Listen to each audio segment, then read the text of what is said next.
श्री गणेशाय नमः। दोस्तों, वीडियो शुरू करने से पहले वीडियो को लाइक कर दे और चैनल को सब्सक्राइब जरूर कर दे।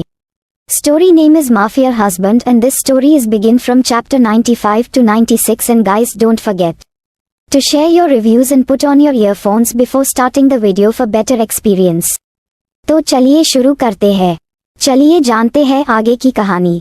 वह कभी भी शेल्वी को इस तरीके से नहीं देखना चाहता था। वह तो हमेशा शेल्वी को खुद से लड़ते हुए इमेजिन करता था। उसे अब अपने सामने उसे लड़ाकू शेल्वी की आदत हो चुकी थी, जो उसे बात बात पर पलटकर जवाब देती थी और कभी भी उसे हार नहीं मानती थी। चाहे क्रिस्टोफर कितने भी गुस्से में रहे, वह पलटकर मुंहतोड़ जवाब देना बिल्कुल भी नहीं भूलती थी।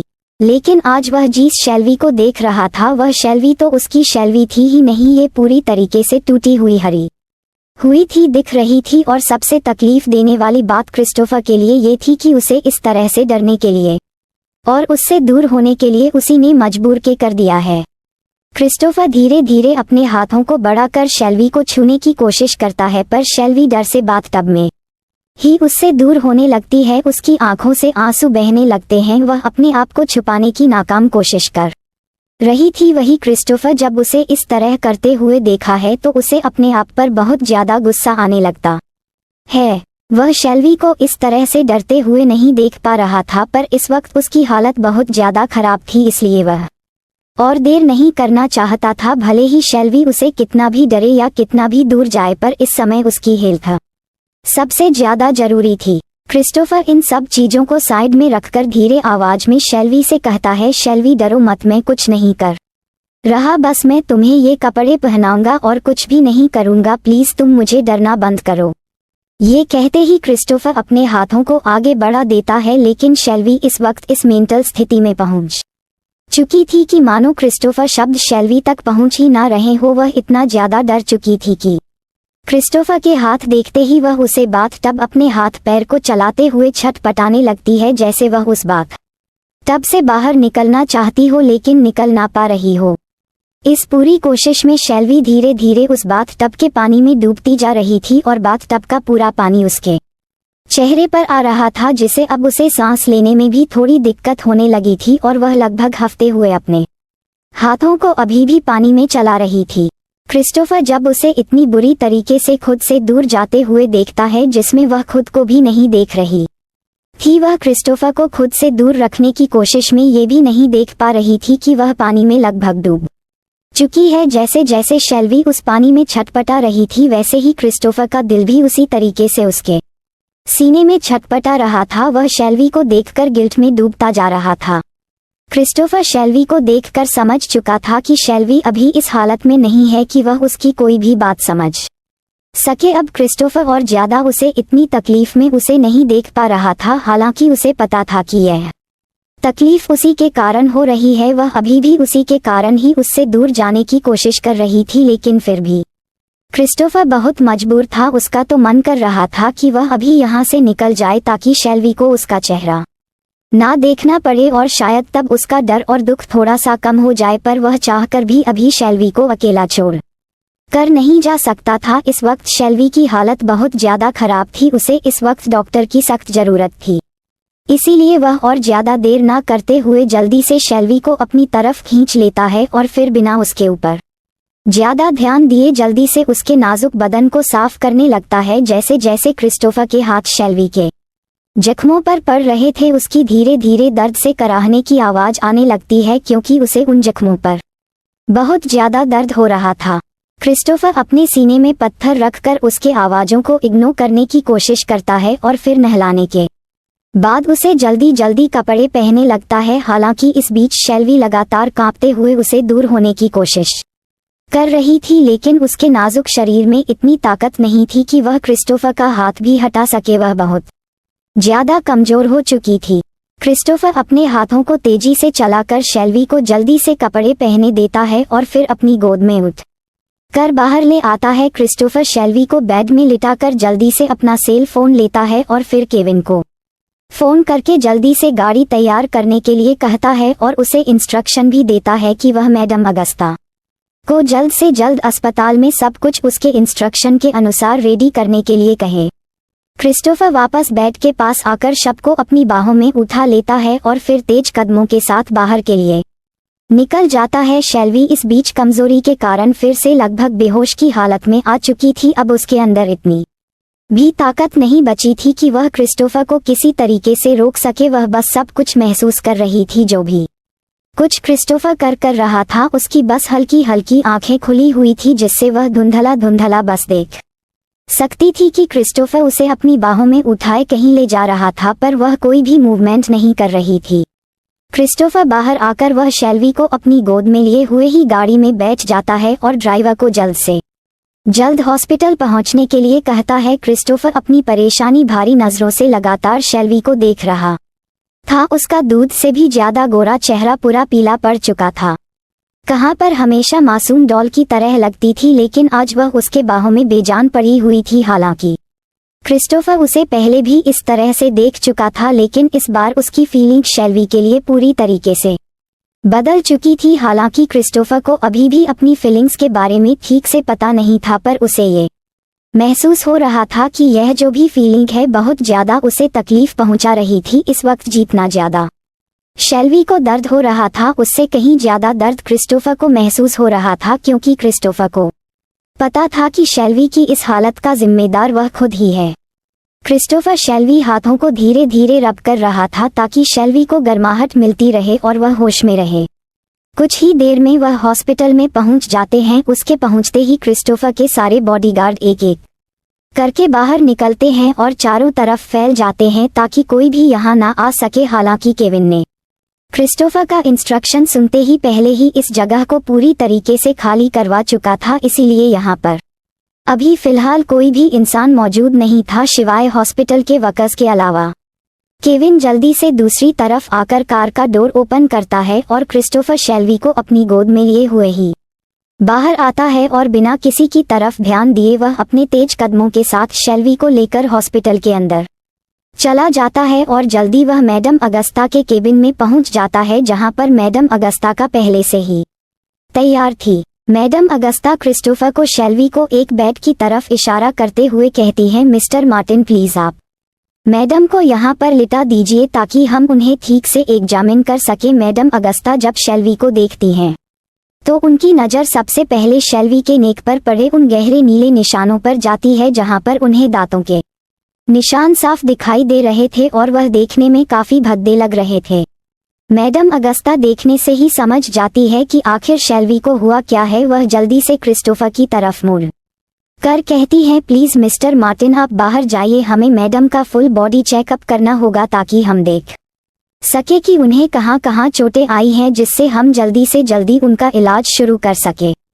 पर क्रिस्टोफर मैडम अगस्ता की बात सुनकर वहां से जाने के लिए इनकार कर देता है और अपने बहुत ही डार्क ऑरा के साथ उन्हें ऑर्डर देता है, आपको जो भी करना है मेरे सामने करिए, मैं यहाँ से बिल्कुल भी नहीं जाने वाला। यह मेरी वाइफ है तो मुझे कोई फर्क नहीं पड़ता, आप मेरे सामने उसे एग्जामिन कीजिए। जब मैडम अगस्त तक क्रिस्टोफर की वह कोल्ड वॉइस सुनती है तो वह भी बहुत ज्यादा डर जाती है, लेकिन फिर भी उन्हें थोड़ा सा हिचकिचाहट हो रही थी क्रिस्टोफर के सामने इस तरीके से शेल्वी को एग्जामिन करने में, क्योंकि आखिरकार क्रिस्टोफर था तो एक आदमी था, हाँ वह शेल्वी का हस्बैंड था, लेकिन मैडम अगस्ता डॉक्टर होने के साथ साथ एक औरत भी, लेकिन वह इस वक्त और ज्यादा कुछ भी नहीं कह सकती थी क्योंकि क्रिस्टोफर इतना डोमिनेटिंग बिहेवियर ऑर्डर सुनकर वह चाहकर भी उसे मना नहीं कर सकती थी, क्योंकि उनके अंदर क्रिस्टोफर को गुस्सा दिलाने की हिम्मत बिल्कुल भी नहीं थी। इसीलिए वह डरते हुए शेल्वी का एग्जामिन करना शुरू कर देती है, पर उन्हें अंदर से बहुत ही डर लग रहा था। क्रिस्टोफर अपनी प्यानी निगाहें उन पर बराबर बनी हुई थी, अगर उनसे थोड़ी सी भी कोई चूक होती है तो शायद उनका आज यहाँ आखिरी दिन होगा, क्योंकि वह बहुत ही एक्सपीरियंस और जानी मानी डॉक्टर थी, जिसके कारण वह बहुत हाई प्रोफाइल लोगों से भी ताल्लुकात रखती थी और उन्हीं के थ्रू उन्हें क्रिस्टोफर की हिडन पर्सनैलिटी के बारे में पता चला था कि क्रिस्टोफर कितना ज्यादा क्रूर और निर्दयी है। वह औरत और आदमी में बिल्कुल भी फर्क नहीं करता था, अगर कोई भी उसके साथ बुरा करने की कोशिश करता था या फिर उसे बेवजह गुस्सा दिला देता था तो वह उसे अपने रास्ते से इस तरह से गायब करता था कि दोबारा कोई भी इसका जिक्र करने से भी डरने लगता था। लेकिन फिलहाल वह देख सकती थी कि क्रिस्टोफर शेल्वी के लिए बहुत ज्यादा परेशान है और शायद इसी कारण वह और भी ज्यादा गुस्से में दिखाई दे रहा था। मैडम अगस्ता जब शेल्वी के पूरे कपड़े निकालकर उसके शरीर को एग्जामिन करती है तो वह पूरी तरीके से हैरान रह जाती है। शेल्वी के शरीर की इतनी बुरी हालत देखकर उनको भी शेल्वी के लिए बहुत बड़ा लगता है। साथ ही उन्हें क्रिस्टोफर पर बहुत ज्यादा गुस्सा आता है क्योंकि ये दूसरी बार था जब शेल्वी को उन्होंने इस तरह की हालत में देखी, पर इस बार उसकी हालत पहले से भी कहीं ज्यादा सीरियस थी। मैडम अगस्ता जो अभी थोड़ी देर पहले जो क्रिस्टोफर के चेहरे पर शेल्वी के लिए जो फिक्र देख रही थी वह उन्हें अब नाटक लगने लगता है। मैडम अगस्ता जब शेल्वी के पूरे कपड़े निकालकर उसके शरीर को एग्जामिन करती है तो वह पूरी तरीके से हैरान रह जाती हैं। शेल्वी के शरीर की इतनी बुरी हालत देखकर उनको भी शेल्वी के लिए बहुत बुरा लगता है। साथ ही उन्हें क्रिस्टोफर पर बहुत ज्यादा गुस्सा आता है क्योंकि ये दूसरी बार था जब शेल्वी को उन्होंने इस तरह की हालत में देखी, पर इस बार उसकी हालत पहले से भी कहीं ज्यादा सीरियस थी। मैडम अगस्ता जो अभी थोड़ी देर पहले जो क्रिस्टोफर के चेहरे पर शेल्वी के लिए जो फिक्र देख रही थी वह उन्हें अब नाटक लगने लगता है। मैडम अगस्ता शेल्वी की हालत देखकर समझ जाती हैं कि क्रिस्टोफर ने जो भी कुछ किया है शायद ये सब उन्होंने गुस्से में किया है, क्योंकि यह शेल्वी का फर्स्ट टाइम नहीं था। तो फिजिकल इंटीमेसी से इतनी ज्यादा चोट लगाना तो बिल्कुल भी नॉर्मल नहीं था। ये सब कपल के बीच काफी नॉर्मल होना चाहिए था। मैडम अगस्ता मन ही मन सोचती है कि भला ऐसा कौन सा गुस्सा जिसमें और यह भी भूल गया कि उनकी वाइफ प्रेग्नेंट है और उनकी इस तरह की हार्ड फिजिकल इंटीमेसी से उनके बच्चे को नुकसान भी हो सकता था। मिस्टर मार्टिन ने ना ही अपनी वाइफ के बारे में सोचा और ना ही अपने बच्चे के बारे में। मैडम अगस्ता धीरे से शेल्वी के निचले पार्ट से भी उसके कपड़े को रिमूव कर देती है और जब वह वहां की हालत देखते हैं तो वह और भी ज्यादा शॉक हो जाती हैं, क्योंकि शेल्वी के निचले पार्ट से ब्लीडिंग हो रही थी। हालांकि ब्लीडिंग हल्की ही हो रही थी, लेकिन ये शेल्वी के लिए बिल्कुल भी सही नहीं था क्योंकि वह प्रेग्नेंट थी और इस ब्लीडिंग से उसके मिसकराज होने के चांस बहुत ज्यादा थे। ये देखकर मैडम अगस्ता को क्रिस्टोफर के ऊपर गुस्सा आ जाता है और वह क्रिस्टोफर पर अपना गुस्सा जाहिर करते हुए कहती हैं, मिस्टर मार्टिन क्या सच में मैडम आपकी वाइफ ही हैं? क्योंकि आपने जिस तरीके से उनकी हालत हुई है मुझे लग तो नहीं रहा है नहीं अपनी वाइफ का ध्यान दिया और ना ही अपने बच्चे का। ऐसा तो है नहीं किया, आपका फर्स्ट टाइम था तो फिर आप मैडम की हालत ऐसे कैसे कर सकते हैं? मैडम के निचले पार्ट से ब्लीडिंग हो रही है और उनकी हालत मुझे बहुत ही क्रिटिकल दिखाई दे रही है और मुझे तो डर है कि कहीं उनका मिसकराज ना हो जाए, क्योंकि अभी उनका 3rd मंथ ही कंप्लीट हुआ है जिसमें अभी भी उन्हें मिसकराज होने का खतरा काफी ज्यादा है। मैडम अगस्ता ये सब कुछ शेल्वी को देखे अपनी धुन में गुस्से में बोले जा रही थी बिना क्रिस्टोफर के एक्सप्रेशन को देखे हुए, पर जब वह पलटकर क्रिस्टोफर के डार्क चेहरे को देखती हैं तो वह डर कर 2 कदम पीछे हो जाती है, क्योंकि क्रिस्टोफर गुस्से से उन्हीं को घूर रहा था। तब जाकर उन्हें रियलाइज होता है कि उन्होंने किसके सामने अपना मुंह खोल दिया है। मैडम अगस्ता जल्दी से डरते हुए कहती हैं, मिस्टर मार्टिन मुझे मैडम को जल्द से जल्द एडमिट करके हमें उनकी छोटी सी माइनर सर्जरी करनी होगी ताकि हम उनके ब्लीडिंग को रोक सके, तो प्लीज आप अभी के लिए बाहर जाइए। क्रिस्टोफर मैडम अगस्ता की तरफ अपनी जलती हुई निगाहों से देखता है, पर उनके सवाल का कोई जवाब नहीं देता। वह थोड़ी देर शेल्वी को देखता है और फिर बिना कुछ कहे बाहर निकल जाता है। यहाँ मैडम अगस्ता क्रिस्टोफर के निकलने के बाद एक चैन की सांस लेती हैं, क्योंकि उन्होंने अभी अभी जो किया था उसके बाद उन्हें बिल्कुल भी यकीन नहीं था कि वह बच भी पाएंगी। पर अच्छा हुआ कि इस वक्त शेल्वी की डॉक्टर थी, नहीं तो शायद ही क्रिस्टोफर के सामने इस तरह से जुबान खोलने पर आज वह बच पाती। मैडम अगस्ता और देर ना करते हुए जल्दी से अपने असिस्टेंट को बुलाकर सर्जरी की सारी प्रिपरेशन करती है और फिर वह सबसे पहले शेल्वी के पूरे बॉडी की मशीन से स्कैनिंग करती है ताकि वह पता लगा सके कि शेल्वी के पिछले पार्ट में इतनी ज्यादा चोट आई है, उसके हिसाब से वह अपना ऑपरेशन शुरू कर सके। वही क्रिस्टोफर बाहर अपने दोनों हाथों को सामने बनी रेलिंग पर टिकाए हुए बाहर की ओर एकटक देख रहा था। उसके दिमाग में बस मैडम अगस्ता की थोड़ी देर पहले कही गई बातें चल रही थी। शेल्वी की हालत बहुत ज्यादा क्रिटिकल है, उसके शरीर से ब्लीडिंग होने के कारण मिसकराज होने के चांसेस बहुत ज्यादा हाई हैं। क्रिस्टोफर के दिमाग में बार बार यही बात किसी अलार्म की तरह रिपीट हो रही थी उसके चेहरे पर इस वक्त कोई भी इमोशंस दिखाई नहीं दे रहा था, पर उसके अंदर कोई तूफान सा चल रहा था। क्रिस्टोफर आज उस शेल्वी को याद कर रहा था जो उसे शुरुआत में मिली थी, जो अपने बच्चे के लिए जी जान से उसे लड़ने के लिए तैयार थी। उसके लिए वह ना जाने कितनी बार उसके विला से भागने की कोशिश भी कर चुकी है, और शायद वह अभी भी इस कोशिश में है, लेकिन वह अपने बच्चे को किसी भी हाल में उसे देने के लिए तैयार नहीं थी। स्टोपर शेल्वी के चेहरे पर अपने बच्चे को खुद के पास रखने का एक जुनून हमेशा देखा करता था, इसीलिए आज वह डरा हुआ था कि अगर उसके बच्चे को कुछ भी हो गया तो शेल्वी उसे जरूर छोड़कर चली जाएगी। वह किसी भी हाल में उसके पास नहीं रुकेगी। वह अभी उसके पास केवल बच्चे के डर के कारण ही तो रुकी हुई है, नहीं तो वह दुनिया में सबसे ज्यादा नफरत केवल उसी से तो करती है, तो फिर उसके पास कोई भी वजह नहीं रहेगी मेरे पास रहने की। शेल्वी इसी तरह उसको सोचते सोचते टाइम का पता ही नहीं चला कि कब 2 घंटे बीत गए। उसे होश तब आया जब पीछे से मैडम अगस्ता की आवाज आई, मिस्टर मार्टिन। मैडम अगस्ता की आवाज सुनते ही क्रिस्टोफर जल्दी से पलटकर उनकी तरफ देखने लगता है। मैडम अगस्ता अभी अपने हाथों के ग्लव्स निकालते हुए उन्हीं की तरफ देख रही थी। वह जैसे ही क्रिस्टोफर को अपनी तरफ देखता हुआ देखती हैं तो वह धीरे से बोलना शुरू कर देती हैं, मिस्टर मार्टिन, मैडम की सर्जरी हो चुकी है और उनकी ब्लीडिंग रुक चुकी है। फिलहाल तो मैडम खतरे से बाहर हैं, लेकिन फिर भी हमें उन्हें 2 घंटे की ऑब्जर्वेशन में रखना होगा ताकि हम देख सके कि उनकी हालत में किस तरह के चेंज हो रहे हैं। हालांकि हमने काफी अच्छे से सर्जरी की है तो उन्हें कोई भी कॉम्प्लिकेशन नहीं होनी चाहिए, लेकिन उनकी प्रेगनेंसी को केवल अभी 3rd मंथ ही कंप्लीट हुए हैं। इस स्टेज में मिसकैरेज होने के काफी चांसेस होते हैं, इसलिए हमें थोड़ा ज्यादा केयरफुल रहने की जरूरत है। मैडम अभी बेहोश हैं, उन्हें शायद तक 1 या 2 घंटे में होश आ जाएगा। इतना कहकर मैडम अगस्ता चुप हो जाती हैं। वही क्रिस्टोफर बड़े ही ध्यान से उनके हर एक शब्द को सुन रहा था, और जैसे ही वह सुनता है कि शेल्वी और बच्चा अब खतरे से बाहर है तो उसे अपने दिल से एक भारी बोझ उतरता हुआ महसूस होता है। अभी तक उसे ऐसा लग रहा था जैसे उसका दिल किसी ने पत्थर में दबा दिया हो और वहां वह छटपटा रहा हो, बाहर निकालने की कोशिश कर रहा हो, पर वह चाहकर भी बाहर नहीं निकल पा रहा है।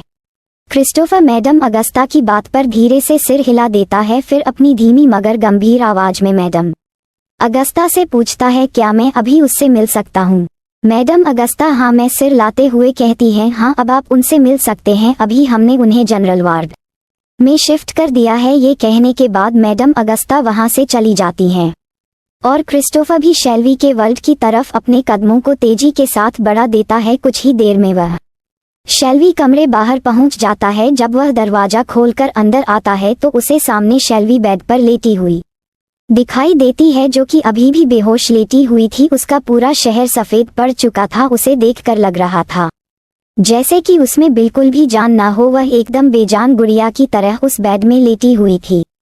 क्रिस्टोफर को आज पहली बार शेल्वी को इस हालत में देखकर बहुत ज्यादा तकलीफ हो रहा था। वह अपनी इस फीलिंग को शब्दों में बयां नहीं कर पा रहा था, लेकिन जो भी यह फीलिंग थी उसे ये फीलिंग बिल्कुल भी अच्छी नहीं लग रही थी। क्रिस्टोफर के मन में इस वक्त हजारों सवाल चल रहे थे। वह एक टक खड़े खड़े ही शेल्वी को देखे जा रहा था। वह शेल्वी को देखने में इतना खो गया कि उसे पता ही नहीं चला कि कब 1 घंटा बीत चुका है। वह अपने ख्यालों से तब बाहर आया जब उसे हल्की सी शेल्वी की आवाज सुनाई देती है। शायद उसे अब धीरे धीरे होश आ रहा था और वह अपने मुंह से हल्की हल्की आवाजें निकाल रही थी, जो कि दर्द में कराहने की लग रही थी। शायद उसे अभी भी दर्द हो रहा था। क्रिस्टोफर जल्दी से जाकर शेल्वी का हाथ पकड़ लेता है और उसके हाथों को धीरे धीरे रब लगता है। वही शेल्वी की भी आंख अब थोड़ी थोड़ी खुलने लगी थी। वह अपनी अध खुली आंखों से सबसे पहले अपने सामने क्रिस्टोफर का चेहरा देखती है। शेल्वी अपने एक हाथ को अपने सर में रखते हुए अपनी धीमी आवाज में क्रिस्टोफर से पूछती है, मुझे मेरे सर में इतना दर्द क्यों हो रहा है और मैं इस वक्त कहाँ हूँ? ये कहते हुए उसकी आंखें पूरी तरीके से खुल जाती हैं। क्रिस्टोफर जब शेल्वी के शब्दों को सुनता है तो वह समझ जाता है कि फिलहाल शब्द को शायद कुछ भी याद नहीं है, इसीलिए वह उसे इस तरीके से पूछने रही हैं। क्रिस्टोफर अपने एक हाथ से शेल्वी के गाल को धीरे धीरे सहलाते हुए बहुत ही धीरे आवाज में शेल्वी से पूछता है, शेल्वी तुम अब कैसा महसूस कर रही हो? क्या तुम ठीक हो? क्या तुम्हें दर्द हो रहा है? शेल्वी क्रिस्टोफर के ऐसे सवालों को सुनकर कंफ्यूजन से उसकी तरफ देखने लगती है, मानो उसे पूछ रही हो कि उसे आखिर हुआ क्या है और उसे दर्द क्यों होगा। फिर वह अपनी नजरों को चारों तरफ घूमकर देखती है तो उसे रियलाइज होता है कि वह इस वक्त शायद हॉस्पिटल में है, क्योंकि उसे चारों तरफ मशीन्स दिखाई देती हैं। और फिर जब वह अपने तरफ देखती है तो उसे अपने एक हाथ में उसे एक ड्रॉप लगी हुई दिखाई देती है। ये सब देखते ही शेल्वी हैरान हो जाती है और अपनी हैरानी भरी नजरों से क्रिस्टोफर की तरफ देखकर उसे पूछती है, मुझे क्या हुआ है और मैं हॉस्पिटल में क्या कर रही हूँ और मुझे कुछ याद क्यों नहीं है, मैं यहाँ कैसे आई। क्रिस्टोफर जब शेल्वी के इतने सारे सवालों को सुनता है तो उसे समझ में ही नहीं आता कि वह शेल्वी के सवालों का किस तरीके से जवाब दे। इस वक्त क्रिस्टोफर के पास शेल्वी के सवालों के कोई भी जवाब नहीं थे। वही शेल्वी क्रिस्टोफर की तरफ देखते हुए अपने सवालों के आंसर आने का इंतजार कर रही थी कि तभी सामने से कमरे का डोर ओपन होता है और उन दोनों को मैडम अगस्ता सामने खड़ी हुई दिखाई देती है। जैसे ही मैडम अगस्ता शेल्वी को होश में देखती हैं तो वह खुश होकर उसके पास आ जाती हैं और बहुत ही गर्मजोशी के साथ शेल्वी से पूछती है, मैडम अब आप कैसी हैं, आपको कैसा महसूस हो रहा है, क्या आपको अभी भी दर्द हो रहा है, क्या सच में शेल्वी हमेशा के लिए सब कुछ भूल चुकी है, और अगर नहीं तो फिर तब क्या होगा जब शेल्वी को सब कुछ याद आएगा। क्या शेल्वी क्रिस्टोफर को माफ कर पाएगी या फिर कहानी लगी कोई दूसरा मोड। आप लोग कमेंट बॉक्स में अपने राय जरूर दीजिएगा, मुझे इससे हेल्प होगी आगे लिखने के लिए। So don't forget to share your review and comment your best part of an story. और अगर आपने अभी तक हमारे चैनल को सब्सक्राइब नहीं किया तो कृपया इसे सब्सक्राइब करें और बेल आइकन पर क्लिक करें ताकि आप हमारी नई कहानी पहले पा सके। And if you like my story so comments your feelings with heart emoji. तो मिलते हैं नेक्स्ट वीडियो, तब तक के लिए राधे राधे।